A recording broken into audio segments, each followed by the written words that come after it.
자, 때는 1909년 미국의 탐험가인 로버트 피어리가 북극점을 정복합니다. 동시에 이 소식은 한 노르웨이의 탐험가에게도 전달되게 되는데, 이 소식을 들은 사람의 이름은 로알 아문센. 그 역시도 북극점을 노리고 있던 인물이었습니다. 피어리의 정복 소식은 아문센에게 있어 말 그대로의 비극이었습니다. 꽤 오래전부터 북극에 가보겠다고 온갖 준비를 해놨었는데, 그의 존재 하나만으로 그 모든 것이 물거품이 돼버렸으니까요. 그러나 아문센에겐 아직 한 번의 기회가 남아있었습니다. 북극의 정반대, 아직 주인이 없던 남극이 남아있었습니다. 좋든 싫든 피어리가 자신의 목표를 먼저 선점한 것은 그때까지만 해도 사실이었고, 아문센은 울며 겨자 먹기 식으로 곧바로 행선지를 남극으로 수정하게 됩니다. 한편 아문센과 마찬가지로 남극을 노리던 라이벌도 있었습니다. 이름은 로버트 스콧, 당시 대영 제국의 군인이자 탐험가였습니다. 스콧은 아문센과는 달리 처음부터 남극점에 대한 열정이 넘치던 상태였는데, 같은 영국 출신의 탐험가 어니스트 셰클턴이 비슷한 시기에 남극점을 찍고 올 뻔했기 때문이었습니다. 셰클턴이 조금만 더 무리했더라면 먼저 남극점에 갔다 올 수도 있던 상황이었으나, 끝에 가서 식량이 떨어지고 목숨마저 위태로워져 남극점을 코앞에 두고 돌아올 수밖에 없었습니다. 이러한 셰클턴의 모습을 본 스콧은 조바심이 난 나머지 누구보다 빨리 남극점에 가고 싶었고, 남극으로 갈 준비를 하고 있었습니다. 서로가 본격적인 출발을 하기에 앞서 아문센은 한 가지 생각이 빠집니다. 자신의 목적지가 남극이라는 사실을 말해야 하냐는 것이었습니다. 당시 아문센의 모국인 노르웨이는 이제 막 독립한 신생국이었고, 경쟁 상대인 스콧의 영국은 당대 대영제국이라 불리는 강대국이었습니다. 기본적으로 국력에서부터 차이가 날 수밖에 없었고, 이 둘이 같은 목표를 두고 탐험에서의 경쟁을 한다면 볼 것도 없이 이기는 쪽은 영국일 것이 뻔했습니다. 이 때문에 아문센은 굳이 자신의 남극행을 세상에 알려 영국을 자극할 필요는 없겠다고 판단해 자신을 후원했던 노르웨이 왕실과 정부, 심지어 자신을 따랐던 사원들에게까지 목적지가 남극이 아닌 북극이라고 거짓말을 칩니다. 영국과 경쟁한다는 사실을 들통나면 후원이 끊길 수도 있었으니까요. 그렇게 1910년 6월, 스콧의 탐험대가 영국에서 먼저 남극을 향해 출항합니다. 아문센의 탐험대는 그보다 2개월 뒤인 8월에 노르웨이를 떠나게 되었고, 아문센은 9월과 10월에 걸쳐 자신의 선원들에게 진짜 목적지는 남극점이라는 사실을 공개함과 동시에 마침 호주를 지나고 있던 스콧 탐험대에게 자신의 탐험대 역시도 남극을 향해 가고 있다는 사실을 전달하게 됩니다. 당연히 이 소식을 처음 들은 스콧은 뜻밖의 라이벌 등장에 놀랄 수밖에 없었고, 아문센의 남극행 선언으로 전대미문의 레이스는 막이 열리게 됩니다. 이듬해인 1911년 1월, 두 탐험대는 남극의 서로 다른 지역에 상륙합니다. 도착한 탐험대들이 가장 먼저 해야 할 일은 얼마 남지 않은 남극의 여름 동안 탐험에 필요한 캠프와 보고서를 짓는 것이었습니다. 북반구와 계절이 거꾸로 돕는 남극에서는 4월부터 8월까지 겨울이 찾아올 예정이었고, 그와 함께 해가 뜨지 않는 극야 현상이 일어날 것이기에 도착하자마자 남극점으로 출발하는 것보다는 존버하고 있다가 해가 뜨면 출발하자는 계획이 됐죠. 이때 아문센은 보고서를 여러 지역에 나눠서 설치하고, 스콧은 많은 식량을 한 보고서에 저장하는 등의 차이를 보이기도 했습니다. 7개월이 지난 8월 말, 남극에 다시 해가 뜨기 시작합니다. 여기서 아문센은 초조한 마음에 9월 초가 되자마자 바로 남극점으로 향하게 되지만, 너무 일찍 출발한 나머지 아직 덜 풀린 날씨 탓에 탐험을 한번 포기하게 되고, 1개월 후인 10월 21일 돼서야 다시 남극점을 향해 움직이기 시작합니다. 반면 스콧은 아문센의 출발일을 기준으로 13일이 지난 11월 1일이라는 다소 늦은 시기에 출발하게 됩니다.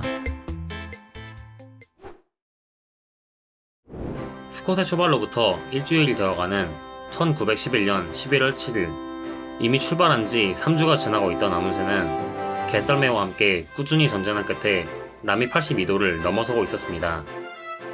그러나 스콧은 가뜩이나 아문센보다 늦게 출발한 탓에 거리 차이가 꽤 나는 와중에 이동선으로 쓰려고 했던 스노우모빌이 출발한 지 6일 만에 고장나는 등의 문제가 생기는 바람에 일정이 꼬이기 시작합니다.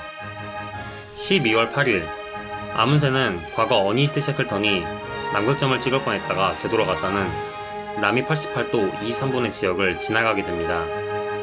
목표로 했던 남극점까지는 약 160km가 남은 상황이었고 이제부터는 발을 딛는 매 순간이 세계 신기록이었습니다.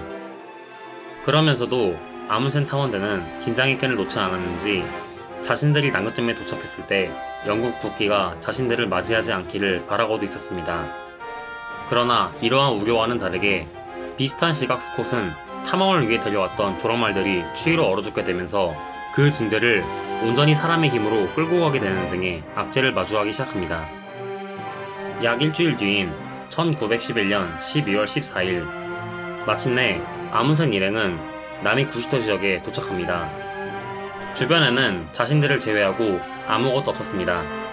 인류 최초로 이들이 남극점에 온 것이었습니다. 그렇게 아문센과 동료들은 4일간 남극점에 머물면서 귀환했을 때 단 하나의 논란도 빚지 않기 위해 인증샷을 찍고 지리 정보를 측정하면서 자신들이 남극점에 확실하게 도달했다는 증거를 남기게 됩니다. 이후 4일째가 되는 12월 18일, 아문센은 혹시라도 스콧 탐험대가 남극점에 도착할 때쯤 물건이 부족하지는 않을까 하는 걱정에 식량과 겉옷 일부를 텐트에 둔 채 남극점을 뒤로하며 귀환길에 오릅니다. 그때 스콧 탐험대는 이제 막 남이 84도에서 비어드모어 빙하를 오르고 있던 상태였습니다. 해는 바뀌어 1912년 1월 3일, 스콧은 남극점을 약 160km 앞두고 자신을 포함한 총 8명의 타원 대원들 중 3명은 귀환시키고 자기 자신과 4명의 동료들만을 데리고 남극점으로 갈 계획을 세웁니다. 그리고 정확히 2주 뒤인 1월 17일, 드디어 남극점에 도착한 스콧 일행이 마주한 것은 이미 5주 전에 아문센이 꽂아둔 노르웨이 국기와 텐트뿐이었습니다. 그 안에는 아문센이 스콧에게 전달하는 편지도 함께 있었는데 편지의 내용은 다음과 같습니다.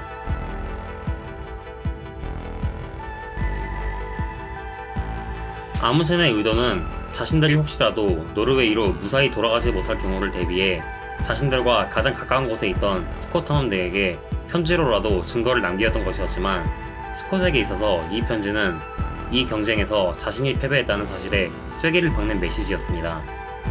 그러나 이미 남극점은 아문센이 먼저 정복한 뒤였고 스콧은 패배의 쓴맛이 가시기도 전에 귀환길에 오르게 됩니다. 그러나 남극의 매서운 추위는 스콧의 탐험대를 가만두지 않았습니다. 2월부터 3월에 걸쳐 동료들이 추위로 얼어 죽어가는 와중에 아문센이 텐트에 두고 갔던 물건마저도 제대로 챙기지 않았던 스콧은 극한에 가까운 추위 속에서 남은 동료 2명과 함께 결국 3월 29일에 남극 대륙에서 최후를 맞이하게 됩니다. 이때는 이미 아문센이 무사히 귀환하여 호주에 도착해 자신의 남극점 정복을 세계에 알린 지 3주가 지난 뒤였습니다. 이렇게 아문센과 스콧이 남극점을 두고 펼친 세계의 레이스는 아문센의 압승에 가까운 승리로 막을 내리게 됩니다. 아문센은 추운 곳에서의 생존 방법은 거기서 사는 원주민들이 가장 잘 알고 있을 것이라는 생각에 북극에서 사는 이누이트들의 생활 양식을 그대로 남극 탐험에서 써먹었는데 이 예상은 정확히 적중했습니다.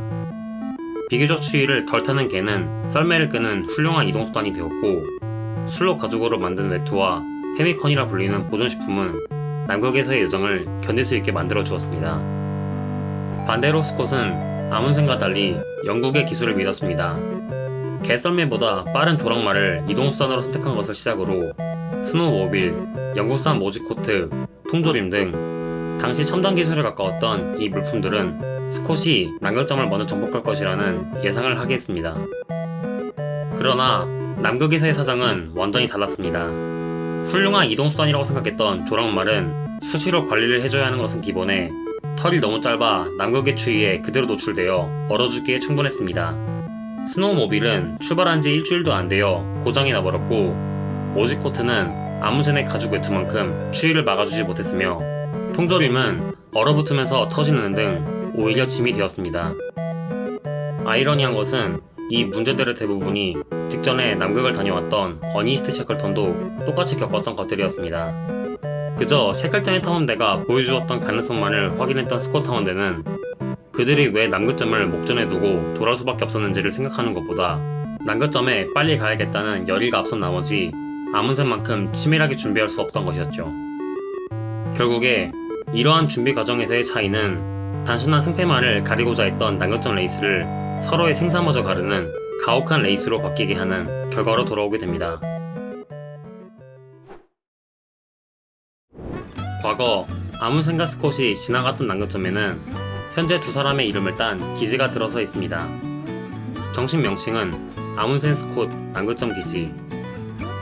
살아서는 누구보다 먼저 남극점에 도달하기 위해 치열한 경쟁을 벌였던 두 사람이었지만 현재는 각자의 이름만이 남극점에 남아 남반구의 끝을 밝히고 있습니다. 끝.